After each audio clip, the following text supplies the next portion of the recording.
जय राम, जय जय राम। श्री राम, जय राम, जय जय राम। राधे श्याम, जय जय राधे श्याम,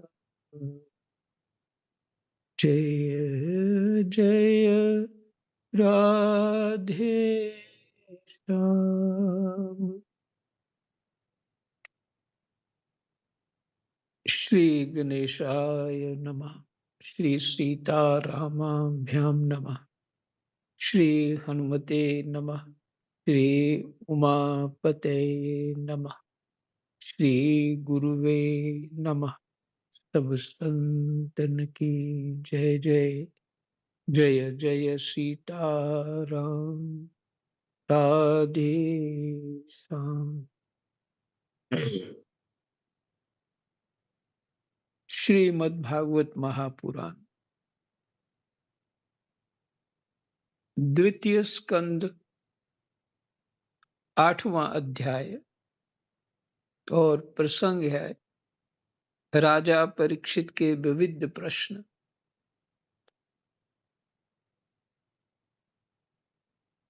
राजा परीक्षित ने कहा, भगवान, आप वेद वेत्ताओं से श्रेष्ठ हैं। आप वेद वेत्ताओं में श्रेष्ठ हैं। मैं आपसे यह जानना चाहता हूं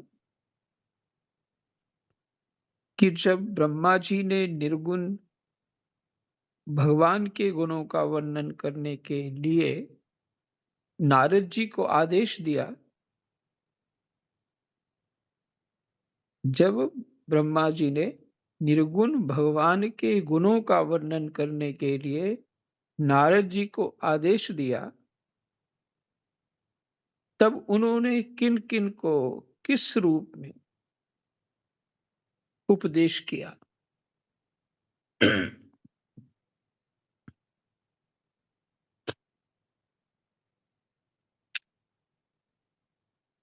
जहां राजा परीक्षित ने कहा, वहां सुखदेव जी होंगे सामने प्रश्न का उत्तर देने वाले।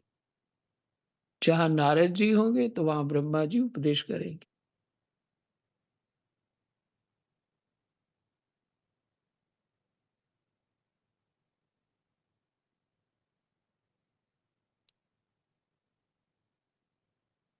एक तो हाँ, ये वाक्य थोड़ा देखना है। उन्होंने किन किन को किस रूप में उपदेश किया, किन लोगों को और किस रूप में उपदेश किया, अलग अलग को किया। एक तो अचिंत्य शक्तियों के आश्रय भगवान की कथाएं ही लोगों का परम मंगल करने वाली हैं।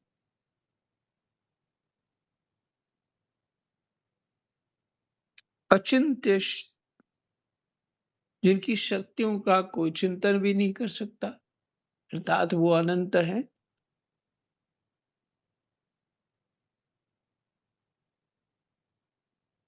एक तो अचिंत्य शक्तियों के आश्रय भगवान की कथाएं ही लोगों का परम मंगल करने वाली हैं।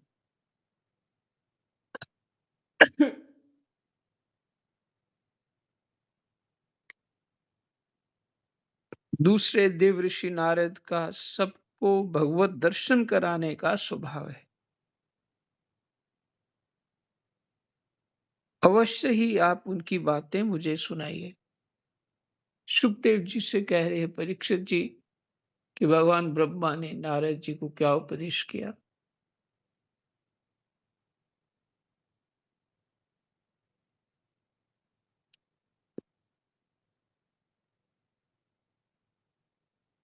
और देवऋषि नारद जो हैं, वो सबको भगवत दर्शन कराने का उनका स्वभाव है।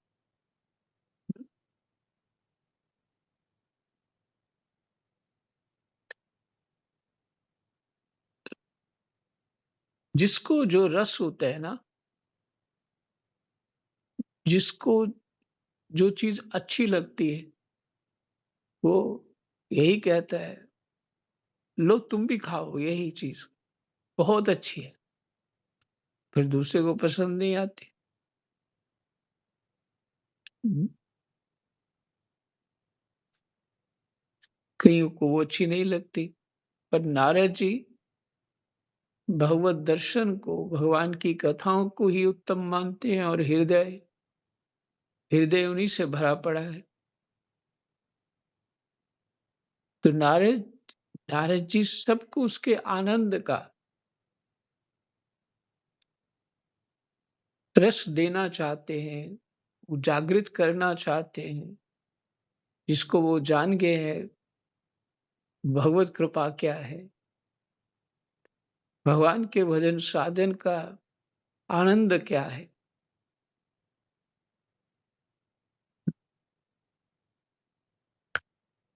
तो नारद जी को तो उन्हीं का रस है,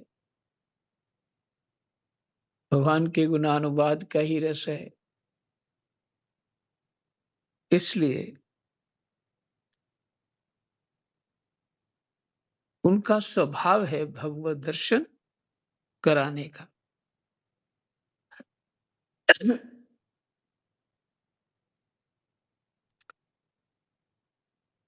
इसमें एक वाक्य ऊपर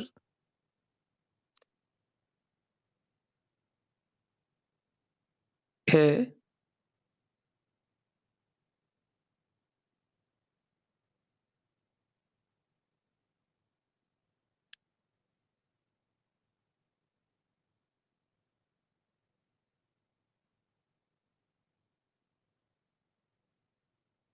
देखिए एक कहा मैं ये जानना चाहता हूँ।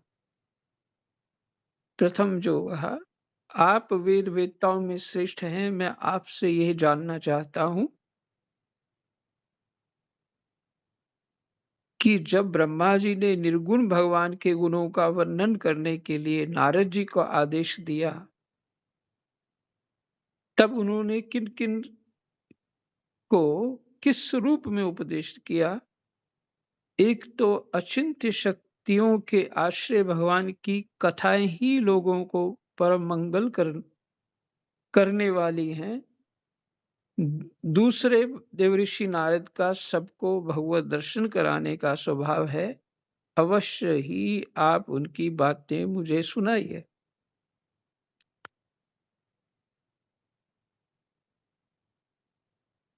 देखिए, अज्ञान भी कानों से ही जाता है। अज्ञान ये ध्यान देने योग्य बातें हैं।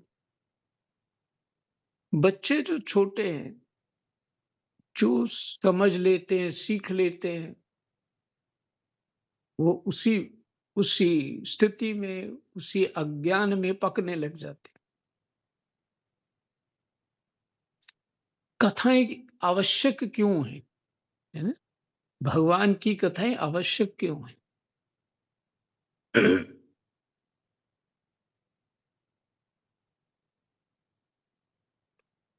प्रहलाद जी को नारद जी ने गर्भ में ही सिखा दिया। प्रहलाद जी ने गर्भ माता के गर्भ में ही सुन लिया।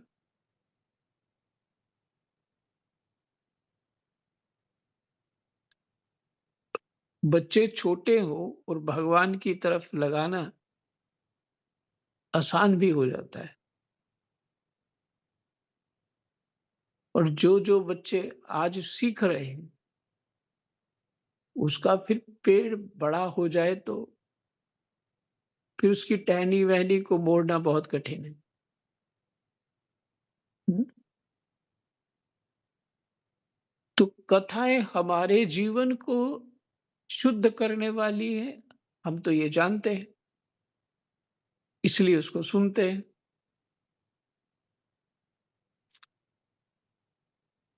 बच्चे जो बच्चे हैं, वो कुछ और देख रहे हैं और सुन रहे हैं और समझ रहे हैं। घोर अज्ञान को ही ज्ञान मान बैठते हैं और यही बोलते हैं कि माँ-बाप तो पुराने हो गए, अब मॉडर्न लाइफ का उनको पता ही नहीं है। ये हमको क्या शिक्षा देंगे?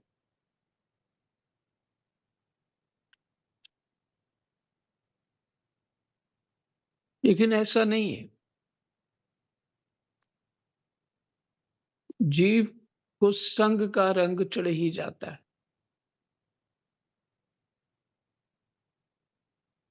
छोटे बच्चों को बड़े बच्चे का तो कुछ नहीं कर सकते आप। छोटे बच्चों को यहाँ तक संभव हो, अपने हो या पराये हो, जो ये ठेका नहीं लेना कि अपने का ही करना है। उनको इस तरह की चर्चा करनी है, उनके चित्त में इस तरह की बातें डालनी है, लोभ देकर के भी डालनी है। कुछ खिला-पिला के भी, कुछ दान दक्षिणा दे के भी उनके चित्त को आकर्षित करना है। हुँ, और वो खुद भी दिखाना है कि कितना महत्वपूर्ण है। हम दिखाएँगे कुछ ना महत्वपूर्ण, तो वो भी उसको महत्व वाला समझेंगे।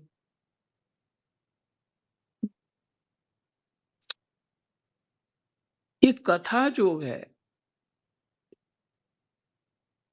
मैं कभी इसको महत्व नहीं देता था।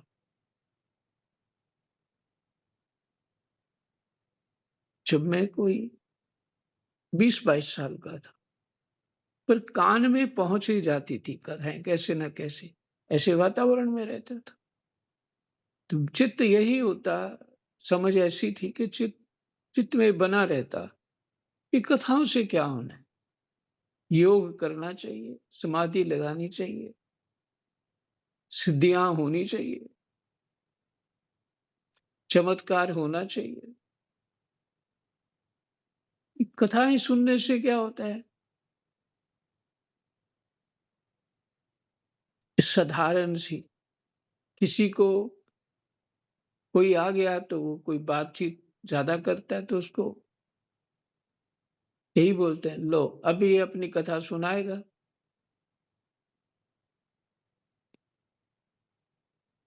या बोल देते, तू भी सुना अपनी राम कहानी। तो इस तरह करके कथा के महत्व को हम दिखा नहीं पाए बच्चों को। हालाँकि मेरी माताजी बहुत सेवा करती थी साधु संतों का, और मंदिर था पास में। इतना बड़े मंदिर में रोज़ झाड़ू लगाती थी वो। और राधा कृष्ण जी का मंदिर है, जम्मू पुरानी मंडी मंदिर। हाँ, तो रोज़ वो करती थी सफाई।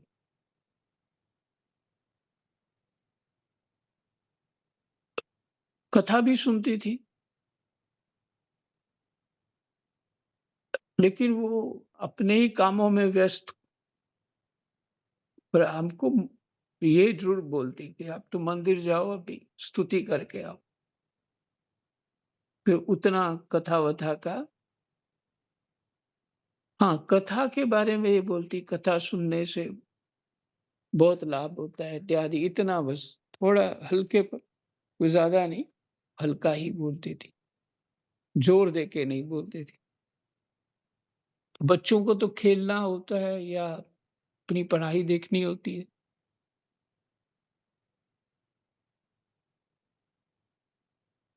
लेकिन प्रभाव तो थोड़ा हुआ, लेकिन उतना नहीं जो अब समझ में आता है। इसीलिए मैं इस बात को बोल रहा हूँ। अपने कान जो है ना, कथाओं से भरते रहना चाहिए।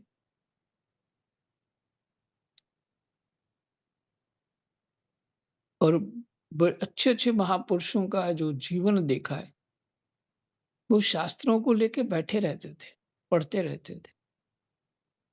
प्रसन्न चित्त रहते थे। ये है, चित्त में जो वस्तु होगी हमारे, चित्त वैसा हो जाएगा। भगवान जिसका हम गुणानुवाद करते हैं, वो प्रसन्नता से भरपूर हैं। प्रसन्नता को भी बल देने वाले हैं, जिससे प्रसन्नता का प्रभाव होता है। ऐसे भगवान का चरित्र सुनते रहने से सब प्रकार का ज्ञान हो जाता है, सब प्रकार का। और चित्त अपना प्रसन्न रहता है, और वही संसार का, समाज का गुण दोष देखते रहने से चित्त अपना ही खराब हो जाता है। हम बीमार से लगने लगते हैं, चित्त डिप्रेशन में चला जाता है कि देखो समाज में कितनी बुराई है। तो चित्त उससे हमारा, जो चित्त में रहेगा वैसा हो जाएगा। तो ये संग का प्रभाव होता है। इसलिए संग क्या करना है, भगवान की कथाएं ही हमारा संग है।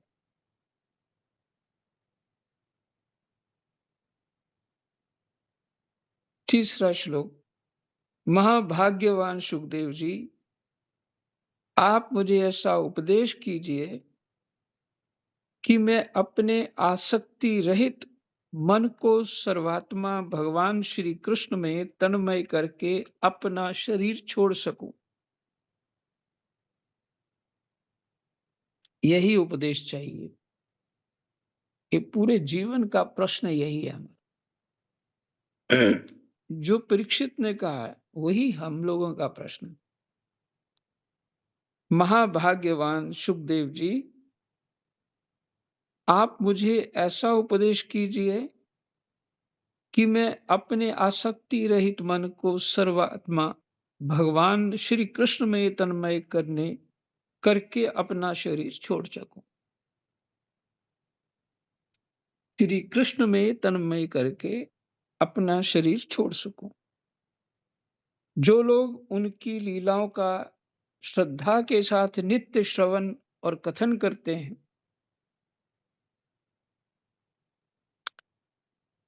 उनके हृदय में थोड़े ही समय में भगवान प्रकट हो जाते।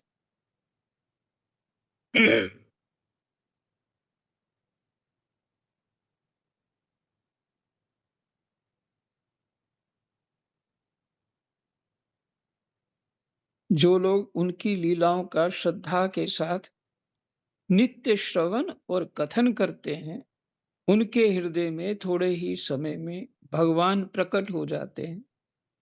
श्री कृष्ण कान के छिद्रों के द्वारा अपने भक्तों के भावमय हृदय कमल पर जाकर बैठ जाते हैं।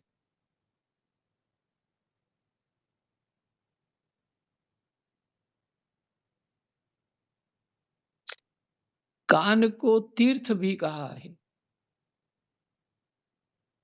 ये तीर्थ तब होगा जब कथा कान में जाएगी, तभी वो तीर्थ बन पाएगा।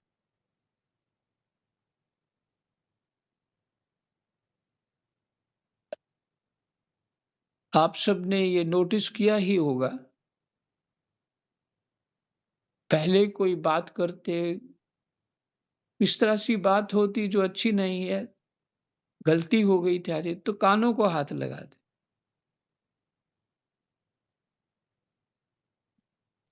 है ना। यज्ञोपवीत जो है ना हमारा, वो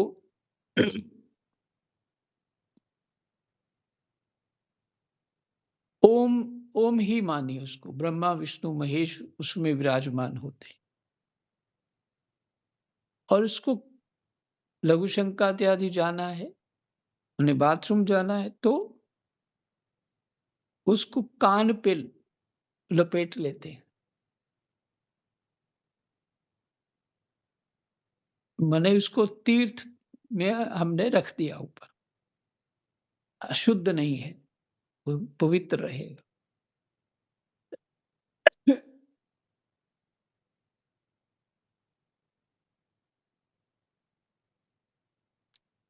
तो कानों के द्वारा ही हृदय कमल में भगवान आ सकते हैं। कथा का प्रभाव ही है ना? और संग जो होता है ना, उसी का प्रभाव रहता है। ये आप देखते रहते हो, सुनते रहते हो, वैसे ही लोगों की वार्ता, वैसे ही लोगों के चाल-ढाल, दोनों चीज़ें देखना और सुनना, ये सहज में ही संग हो जाता है। और फिर जो साधक लोग हैं, सिद्ध लोग हैं, सज्जन हैं, उनका संग हमें तीर्थ बना देता है। और जो इसके विपरीत है, तो वो आप जानते ही हैं, वो उससे हमारी बुद्धि कहाँ पहुँच जाती है।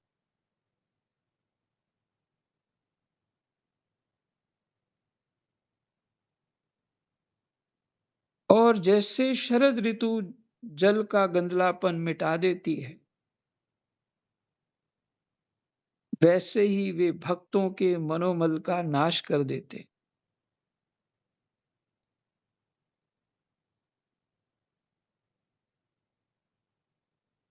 जिसका हृदय शुद्ध हो जाता है, वह श्री कृष्ण के चरण कमलों को एक क्षण के लिए भी नहीं छोड़ता।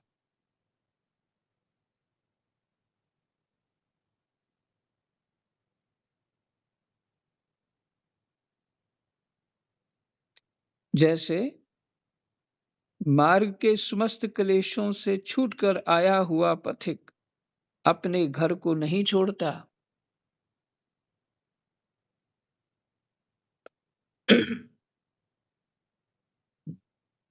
जिसने अपनी यात्रा बड़ी कठिनाई पूर्वक की हो घर पहुंचने के लिए,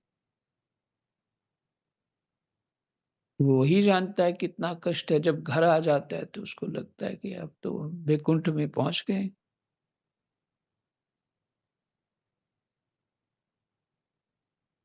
ऐसे ही श्री कृष्ण के चरण कमलों को एक क्षण के लिए भी नहीं छोड़ता।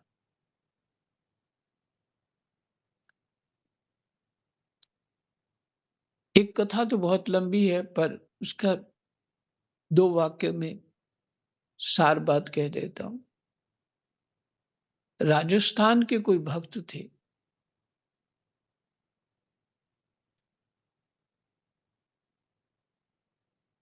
अवस्था छोटी थी, उनको नाम जप का चस्का लग गया था। भक्तमाल में ये कथा है। तो वो नाम जपते ही रहते थे। और माँ उनको जब खाना देती, तो वो बोलते, माँ तुम रोटी मत बनाया करो, मुझे दलिया बना दो, मुझे समय लगता है इसमें खाने में, मेरा नाम छूट जाता है। देखिए क्या स्थिति होगी। भक्तमाल में उनकी कथा है। तो वो दलिया ले लेते, इतनी जल्दी जल्दी कि नाम ना छूट जाए। इसीलिए कह रहे हैं, जैसे मार्ग के समस्त कलेशों से छूटकर आया हुआ पथिक अपने घर को नहीं छोड़ता। नाम थोड़ी देर भी छोड़ नहीं पा रहे। उसका जो सुख है, आनंद है, ये तो वही जानता है जो उस रस में डूब चुका है।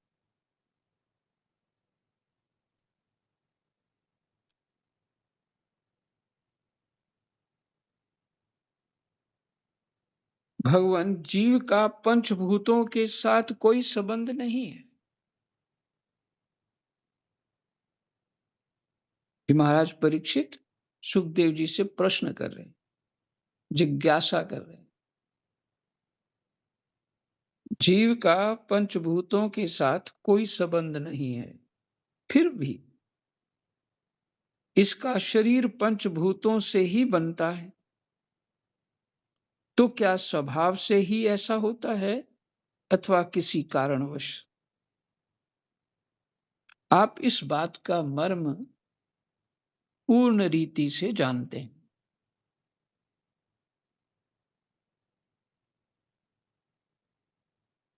आपने बतलाया कि भगवान की नाभि से वह कमल प्रकट हुआ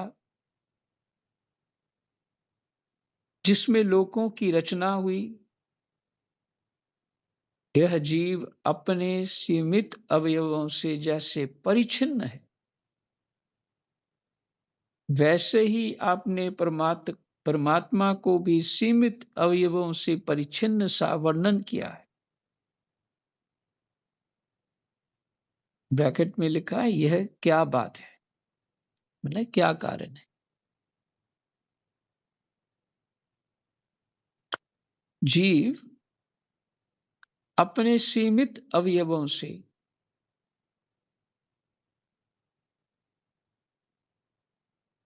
परिच्छिन्न है, वैसे ही आपने परमात्मा को भी सीमित अवयवों से परिच्छिन्न सा वर्णन किया।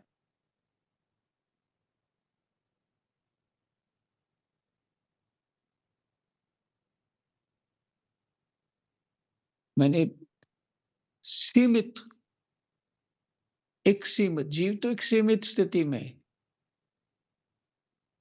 और वैसे ही भगवान को भी आपने वर्णन किया है।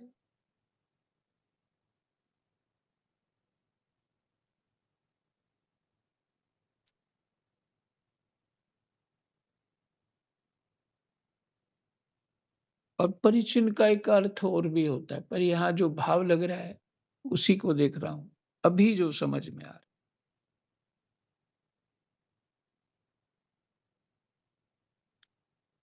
क्योंकि नीचे उन्होंने कहा जीव तो पंचभूतों से प्रकट होता है या बनता है।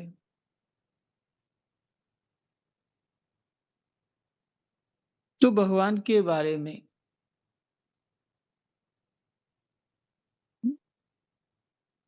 उनको भी एक सीमित, जिसे विराट स्वरूप कह दिया, क्योंकि भगवान तो अचिंत्य है ना, अनंत है।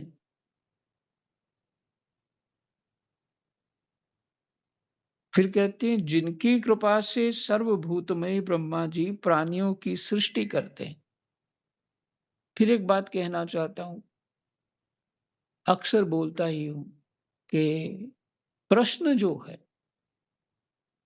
वो चित्त में धारण करना है, उत्तर नहीं। अभी प्रश्न धारण कर लेंगे तो उत्तर समझ में आएगा, और प्रश्न को बार बार पढ़ना है, बार बार सुनना है, फिर उत्तर हृदय में सुखदेव जी का समझ में आए कि प्रश्न है क्या।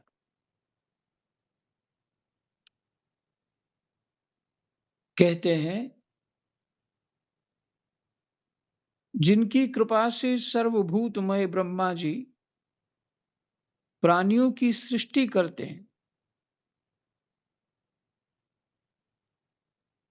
जिनके एक नाभि कमल से पैदा होने पर भी जिनकी कृपा से ही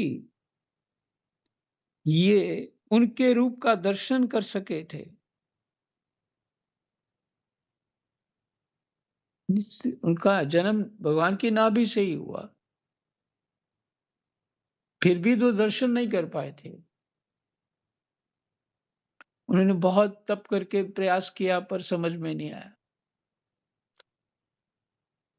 पर भगवान की कृपा से ही उनको दर्शन हो पाया।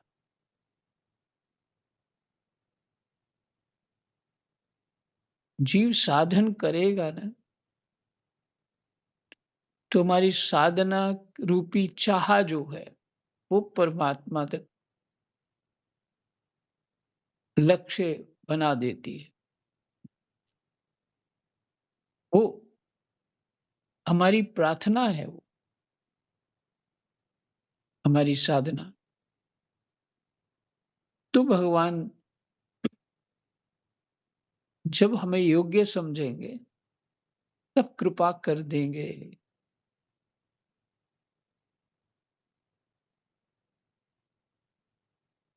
हमें भगवान हम चाहते हैं अभी मिल जाएँ। हुँ? हम चाहते हैं अभी मिल जाएँ और भगवान हमें दृढ़ करना चाहते हैं, अपनी साधना में दृढ़ करना चाहते हैं।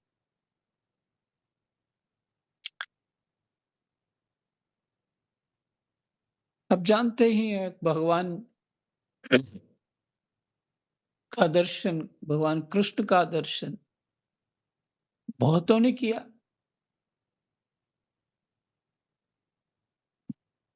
लेकिन जिनके अंदर जिनका चित्त खराब था, दुर्योधन इत्यादि और बहुत सारे राजा लोग,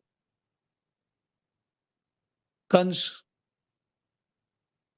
वो जो दुष्ट प्रवृत्तियों वाले हैं, उन्होंने भी दर्शन किया, पर लाभ कोई नहीं हुआ। उल्टे भगवान बुरा ही लगते थे।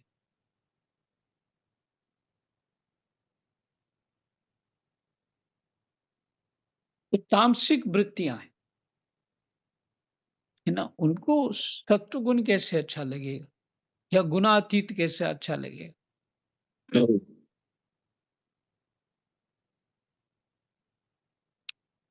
तो भगवान से दर्शन, भगवान का दर्शन वो बहुत अच्छी बात है। चाह तो यही होनी चाहिए। परंतु दर्शन से भी उत्तम है साधना में चित्त लग जाना। हनुमान जी भी यही कहते हैं। हनुमान जी ये नहीं कहते मेरे सामने रहो आप,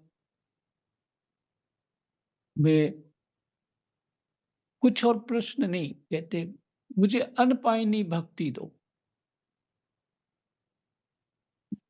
मुझे भक्ति दीजिए। हुँ?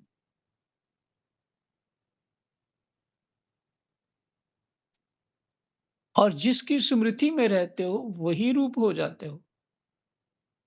तन्मयता पीछे शब्द है ना कि भगवान कृष्ण में तन्मय होकर शरीर छोड़ो। तन्मयता, दृढ़ तन्मयता चाहिए।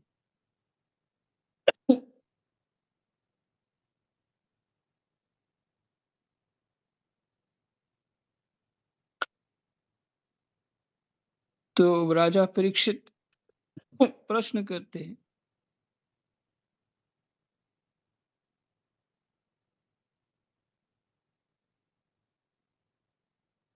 जिनकी कृपा से ही ये उनके रूप का दर्शन कर सके, वे संसार की स्थिति, उत्पत्ति और प्रलय के हेतु सर्वांतर्यामी और माया के स्वामी परम पुरुष परमात्मा अपनी माया का त्याग करके किस में किस रूप से शयन करते हैं? किस में किस रूप से शयन करते हैं? पहले आपने बतलाया था कि विराट पुरुष के अंगों से लोक और लोकपालों की रचना हुई। और फिर यह भी बतलाया कि लोक और लोकपालों के रूप में उसके अंगों की कल्पना हुई।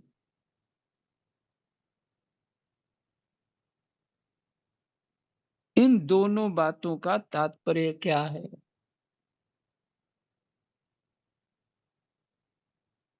हुँ। हमने जी तो सुन लिया पीछे, हम संतुष्ट हो गए, पर परीक्षित जी ने हमें जगा दिया।